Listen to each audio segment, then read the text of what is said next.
Bagamat responsable at nakakatugon sa pangangailangan ng pamilya ang ama ni Led, madalas naman niyang iginugugol ang oras at panahon sa kanyang mga bisyo at barkada. Gumamit din ang kanyang ama ng bawal na gamot.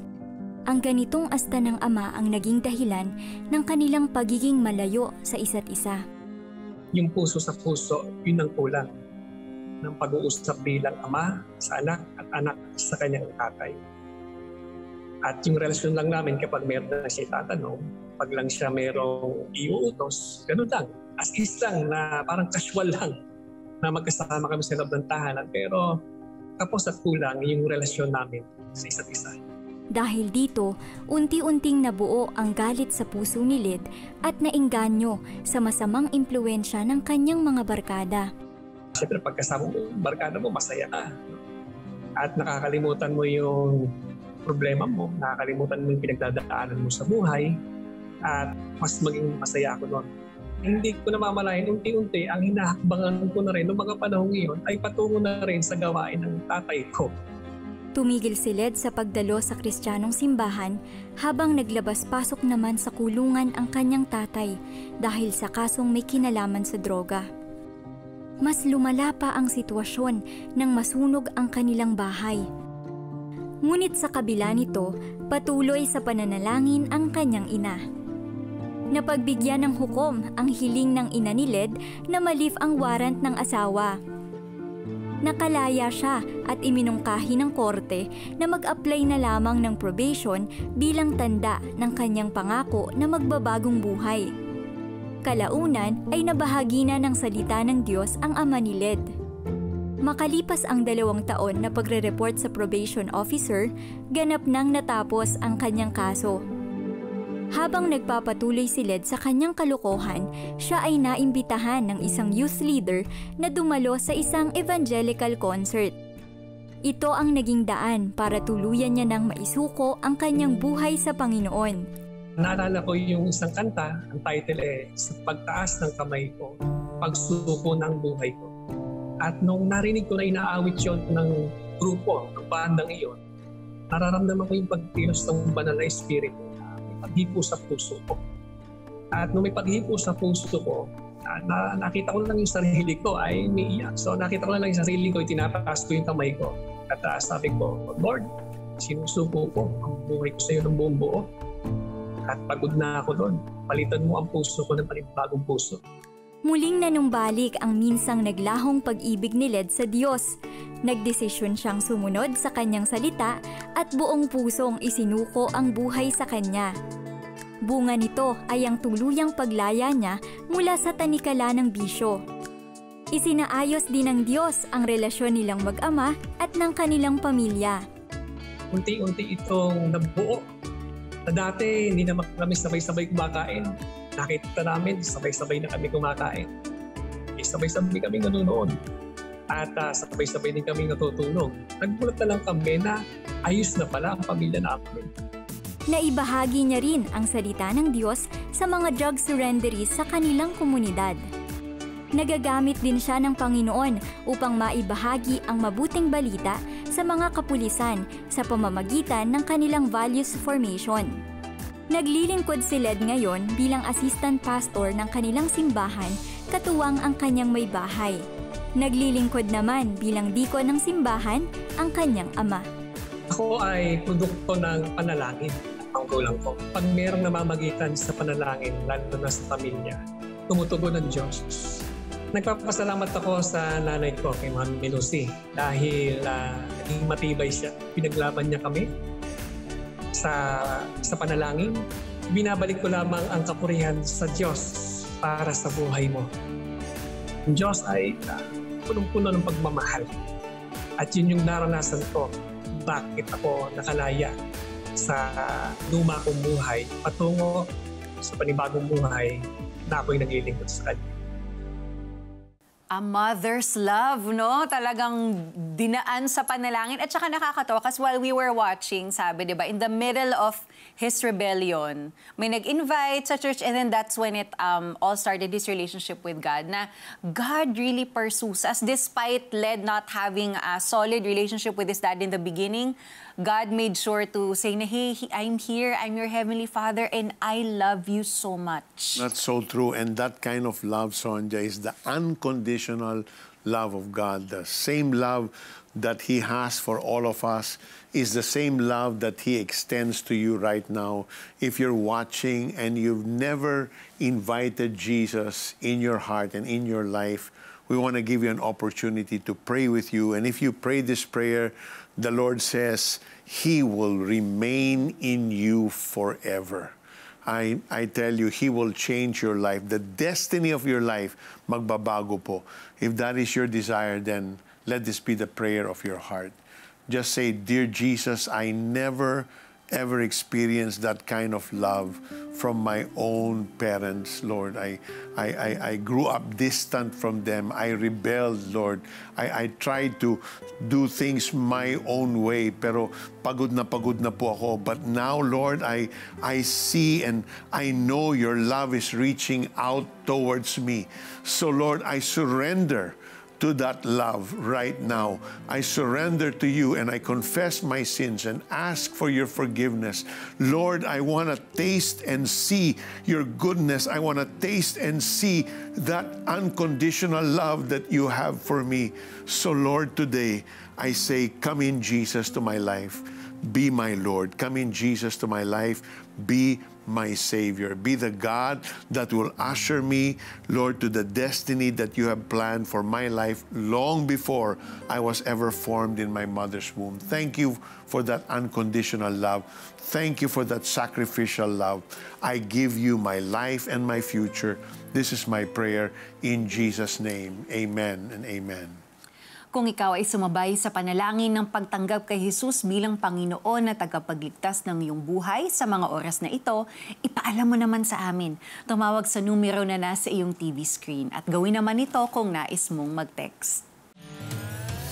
Kung sumabay ka sa panalangin para tanggapin si Jesus bilang Panginoon at tagapagligtas, at kung nais mo na maipanalangin ka namin, please text YES, space your name, space location, at ipadala yan sa 0998-590-0620 o mag-chat sa The 700 Club Asia Facebook Messenger.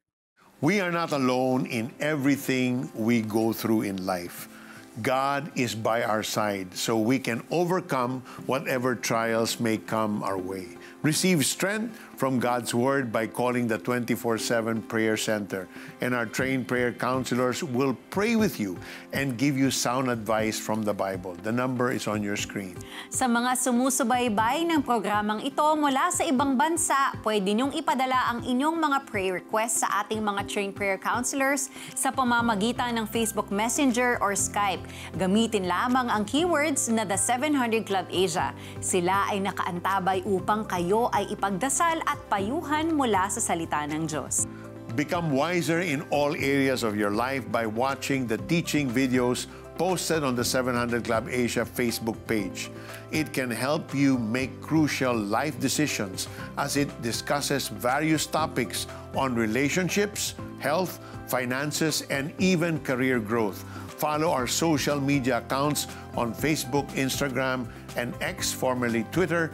Just use the keywords The 700 Club Asia. Maaari mong balikan ang mga bagong episodes at kwento ng The 700 Club Asia na nagpalago sa iyong pananampalataya sa Panginoon sa YouTube channel nito.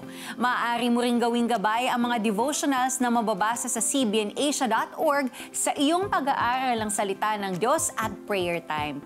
Pwede ring gamitin ang Taglish Devotional na Tanglaw app. During the pandemic, the progress of most of our fellow man had slowed down. Joe was not spared from the distressful effects of COVID-19. His online selling business weakened, and worse, he himself got infected by the virus. Paano niya malalampasan ang pagsubok na ito? Ang kanyang buong kwento sa aming pagbabalik. Diyan lamang kayo.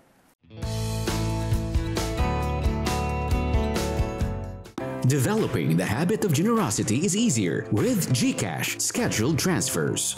On your GCash app, tap Transfer. On the bank transfer page, tap Add Account. Select BDO. Create a nickname. Enter the account name, CBN Asia Incorporated. The account number 003000055 and your email address. At the bottom of the screen, tap Add New Schedule. Choose to donate, weekly or monthly. Select your preferred date. Input the amount of your donation. Tap Next. Review details, then tap Confirm. Good will come to those who are generous. Become a CBN Asia partner today. Ang word ni Lord ay isang tanglaw. Ilaw kapag madilim para di ka maligaw. The best kung babasahin mo araw-araw. Ito ang Tanglaw, a devotional app where you can read and listen to God's Word anytime and anywhere. Madaming lessons and memes na madaling i-share.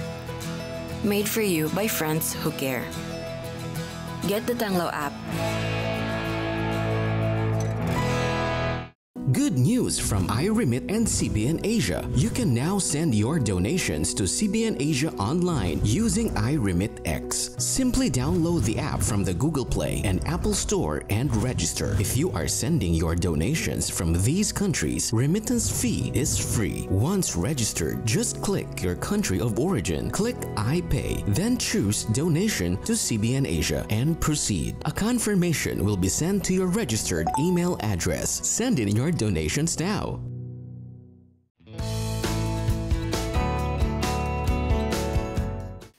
Si Joey ay nakaranas ng lagnat, pag-ubo at kawalan ng panlasa. Dagdag pa rito ang labis na hirap sa paghinga. Nagpakonsulta siya sa doktor at binigyan ng kaukulang gamot, ngunit hindi pa rin bumuti ang kanyang pakiramdam. Dumating sa punto na umiyak na nga ako kay Lord eh. Sabi ko nga kay Lord, Lord, kung kukunin mo na ako, kayo na po bahala sa magina ko. Hindi ko na alam yung time na yun, sa sobrang hirap na talaga yung paghinga ko eh. Pero kay Lord, humingi na lang ako ng tulong sa kanya na kung bibigyan niya pa ako ng panibagong buhay o kukunin niya na ako. Sumailalim si Joey sa COVID swab test at dito nakumpirma na siya ay positibo sa COVID. Natakot, nagalala ko para sa pamilya ko. Paano ako makapag-provide para sa kanila. Noong 2019, nag-resign si Joey sa kanyang trabaho bilang isang sales agent upang matulungan ang kanyang asawa sa pagla-live selling. Sa gabi-gabing pagtitinda, parating nauubos ang kanilang stock. Malaki ang kanilang kinikita mula rito. Ngunit sa pagpasok ng taong 2020, kasabay ng pandemya, humina ang kanilang tinda hanggang sa malugi ito. Mahirap para sa amin. Ito yung main source of income namin mag-asawa. Binuhis namin lahat dito pero nalugi. Sinubukan namin magtinda kahit anong produkto during lockdown. Pero hindi pa rin enough dahil meron kaming batang pinapakain. Nagsara na yung mga negosyo, walang mga trabaho. Pero yung obligasyon at pangailangan ay tuloy-tuloy pa rin. Noon, meron kaming prayer time ng asawa ko. Meron kaming Bible reading together. Mainit kami kay Lord. Pero nung lumalaki na yung kinikita namin, nasilo kami sa pera. Nakalimot kami kay Lord na siya nagbigay doon sa negosyo namin. Panandalian mang nakalimot sa Panginoon, tandang-tanda pa rin niya ang araw na kanyang maunawaan ang kabutihan at pagmamahal ni Jesus. Taong 2015, sa pagdalo ng retreat ng kanilang simbahan. Ito ang mga pangyayaring bumalik sa alaala ni Joey nang siya'y dalhin sa quarantine facility. Sa mga panahon na yun, hindi na ako nakapokus sa kanya. Kundi doon sa sarili kong plano kung paano ako aasenso sa buhay ko. Siya pala ang provider, hindi ako. Ang pangambang ito ni Joey ay ibinaling na lamang niya sa pagbubulay-bulay ng salita ng Diyos. In Matthew chapter 11, verse 28, Then Jesus said, Come to me, all of you who are weary and carry heavy burden, and I will give you rest. Dito sinabi ni Jesus, sa kanya matatagpuan ang tunay na kapahingahan. Sa tunay ngang binigyan ako ng peace habang marami akong alalahanin, tunay nga siya ang takbuhan ng mga gaya ko. Isinuko ni Joey ang kanyang mga alalahanin sa Panginoon. Hindi siya binigo ng Diyos. Marami ang nagpaabot ng pagkain at tulong sa naiwan niyang mag-ina. Masaya. Tunay ngang ang aking Panginoon ang great provider ko. Isa pang pinagpapasalamat ko sa Kanya ay nag-negative ang aking mag-ina. Bago pa man matapos ang kanyang 14 days na isolation, nawala na ang mga sintomas ng COVID kay Joey. Habang naghihintay ng kanyang paglaya, minabuti niyang maging daluyan ng pag-asa sa mga kagaya niyang nakakaranas ng COVID sa pamamagitan ng isang video. Muli na ngayong nakabalik si Joey sa kanyang pamilya. Sa biyaya ng Panginoon, unti-unting nakakabawi ang kanilang online business, habang patuloy naman bilang real-time analyst ang kanyang misis. Laking pasasalamat ni Joey sa Panginoon sa kagalingang nakamtan at higit sa lahat sa bagong aral na kanyang natutunan. Itong COVID journey ko is a big test sa buhay ko.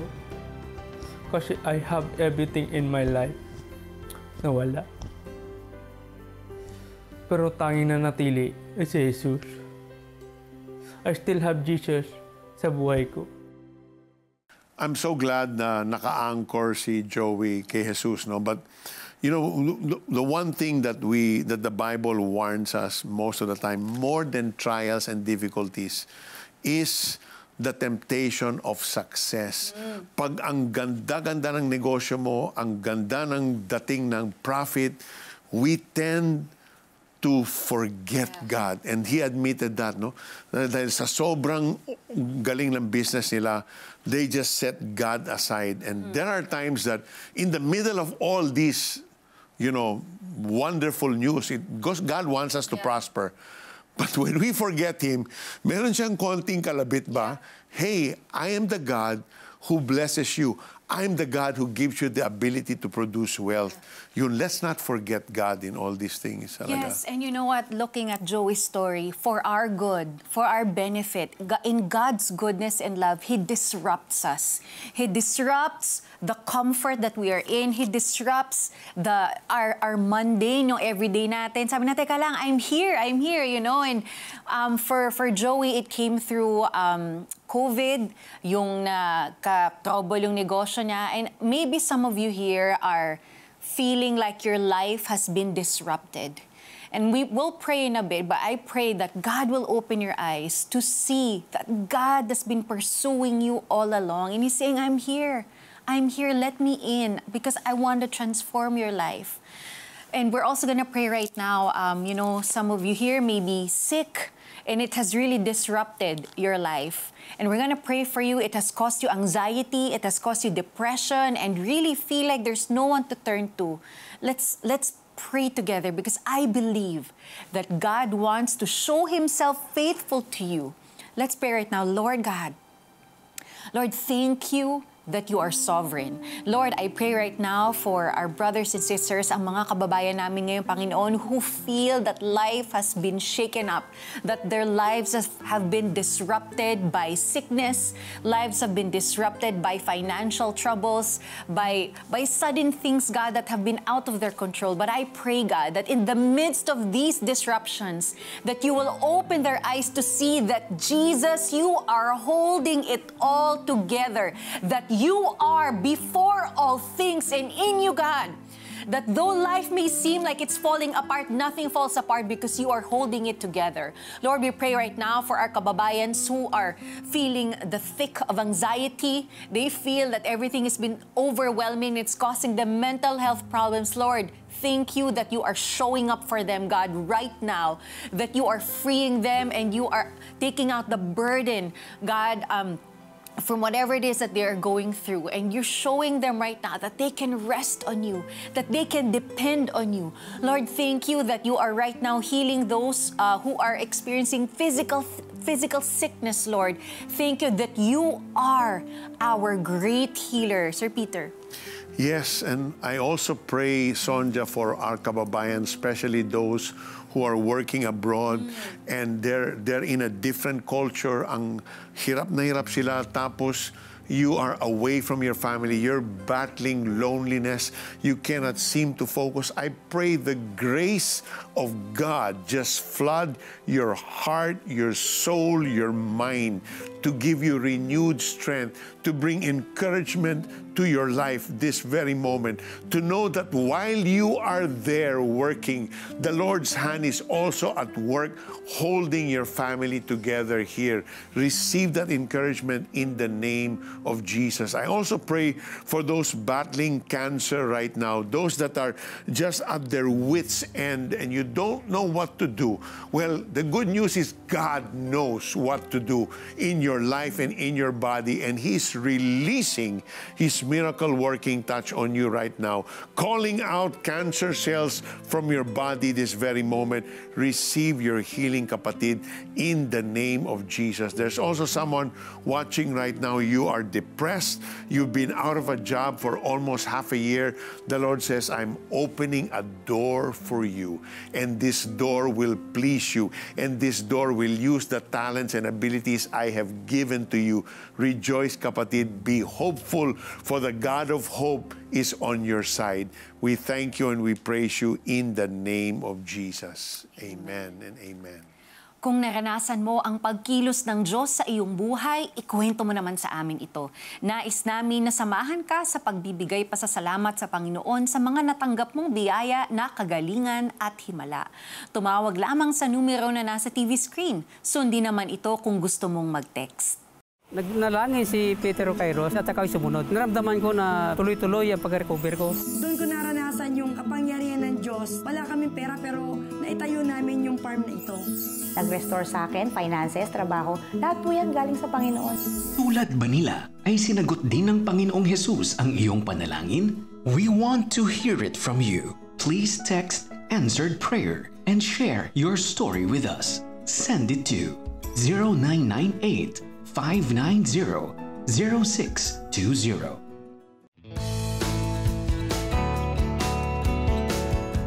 A prayer, a phone call, a bag of relief supplies can spark change in the lives of many. Take part in this transformation. For your donation of 500 pesos to CBN Asia, you'll receive exclusive audio streaming access to Pat Robertson's Putting On the Armor of God. For our struggle is not against flesh and blood, but against the rulers, against the authorities, against the powers of this dark world. Become a CBN Asia partner today. Partners of CBN Asia lend a helping hand to the helpless, bring hope to the hopeless. You too can transform countless lives with your donation of 1,000 pesos. Plus, you will receive exclusive streaming access to Facing Your Giants of Kata Inocencio. I found inspiration in the example of David, who faced the giant Goliath with just 5 small pebbles, but with great faith in a great God. Become a CBN Asia partner today.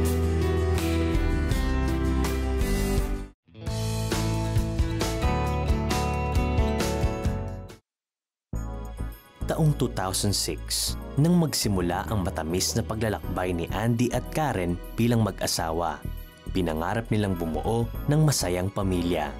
Subalit, isang sitwasyon ang magpapatibay sa kanilang dalawa.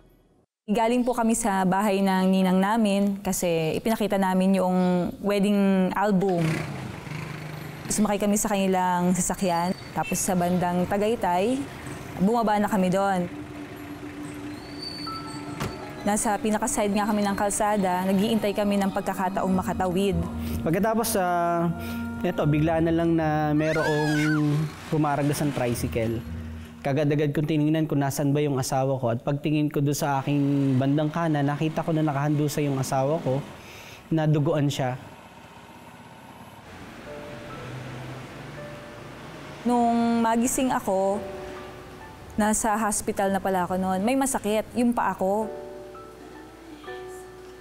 Nung hahawakan ko yung ulo ko, pinigilan nila ako. Hindi ko naman alam kung bakit.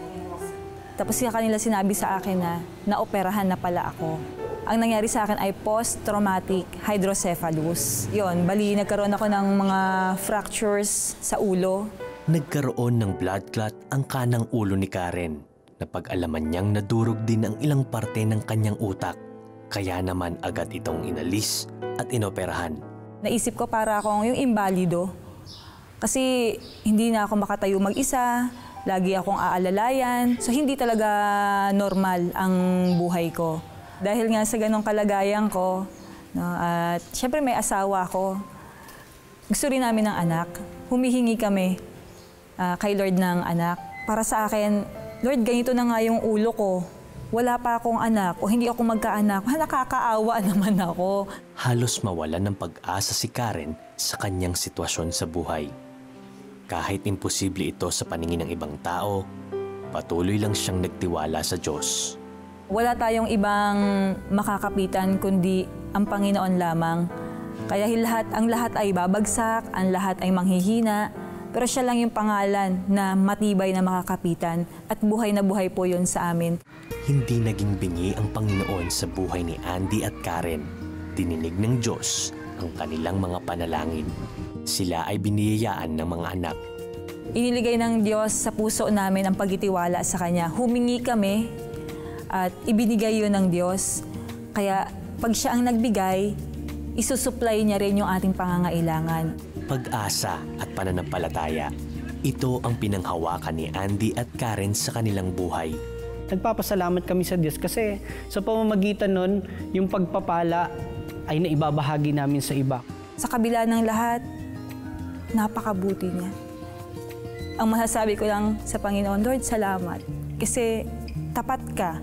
Sabi mo, ikaw ang tatay ko. At naging tapat ang Diyos doon. Naging tapat siya sa amin, sa pamilya namin. You know what I see, Sonja, in what happened in the life of Karen and Andy? What the enemy meant for evil, God turned it into good. Kasi newlywed sila. Yeah. You're enjoying each other, you're honeymooning, and you have dreams, di ba? Marami kayong plano, and then nangyari yun. And of course, one of their plans was to have kids. Yes, and it's still God's unconditional love that transforms us and it gives us hope and makes us look forward to what's ahead, di ba? Tama, and what's ahead is good because we have a loving Father. The love of the Lord never fades away. It is unchanging. He demonstrates His love by giving us protection and guidance. He watches us through challenging times, ensuring our well-being. Rather than living in fear of life's uncertainties or difficulties, let's deepen our relationship with His Son, the Lord Jesus Christ, that is rooted on trust and assurance of His love. Ganito inilarawan ni Apostol Pablo ang pagmamahal ni Jesus. Sapagkat natitiyak kong walang makapaghihiwalay sa atin sa kanyang pag-ibig, kahit ang kamatayan, ang buhay, ang mga anghel, ang mga pamunuan o ang mga kapangyarihan, ang kasalukuyan o ang hinaharap, ang kataasan, ang kalaliman o alinmang nilalang ay hindi makapaghihiwalay sa atin sa pag-ibig ng Diyos na ipinagkaloob sa atin sa pamamagitan ni Kristo Jesus na ating Panginoon. Huwag palagpasin bukas ang panibagong episode na tiyak na maghahatid ng kaligtasan, pagbabago at biyaya sa inyo, same time, same channel. Laging isa puso na tayo ay ligtas at payapa dahil ang Panginoong Jesus ang ating sandigan. Pagpalain kayo ng Diyos. Ngayong Biyernes, pinamigay ng sariling pamilya, nalulong sa krimen at droga. Namatay ang kapatid, nilamon ng takot at depresyon. Napariwara ang buhay dahil sa tatay na lasinggero at mabigat ang kamay. Nagbago ang lahat nang marinig nila ang tinig ng pag-asa at pagbabago. Voice of Truth. Dito lang sa The 700 Club Asia, Biyernes alas 12 ng gabi sa GMA.